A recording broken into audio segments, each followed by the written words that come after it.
I think the biggest issue that Livingstone's facing is that they've got just enormous opportunities in front of them as a community that's experiencing record growth. It's a place where people, both locals, love to live, and other people that are moving here have all of a sudden said, hey, this place is an amazing place to live. It's an amazing place to raise families.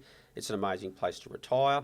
So people actually want to live in Livingstone, which is a great thing, but the challenge is going to be for the council, I believe, to really map out a plan moving forward that it's not all about growth, it's actually about managing that growth.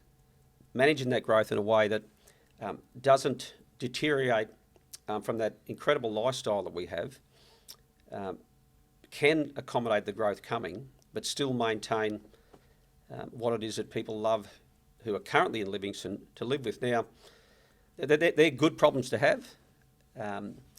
If we break that down into more meaningful actual areas of challenge, as I just touched on, we've got nearly 800 kilometres of dirt rural roads. That's a big cost for councils to maintain those rural roads. They need grading depending on the frequency of traffic, and councils do traffic counts all the time to monitor the data. Some roads may need grading twice a year. Some may only get graded once every 2 years. But that's a cost that council has to carry year in, year out. There's a whole rural network that needs to be looked after and budgeted for. Then we've got the challenges of infrastructure, in your CBDs and where the growth is happening around Lammermoor and the back of Tanby and down at Emu Park. You've got to have pipes in the ground. You've got to have water reservoirs big enough to cater for not just the current growth, but the growth that's coming into the future. So I think Livingstone really is at a tipping point that's gone from a fairly quiet, almost unknown community, and the previous mayor wrote a song about Yeppoon, basically, and the area of Livingstone, which was, where the hell is Yeppoon? Nobody knew. Well, they certainly know now.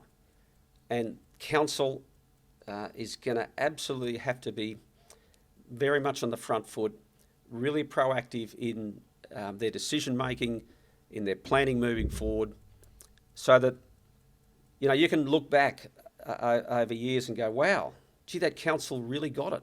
They understood that listening to the community and really reflecting the community's aspirations and values, and it reflects in what we have in the town that we live in. So, yeah, that's probably where I think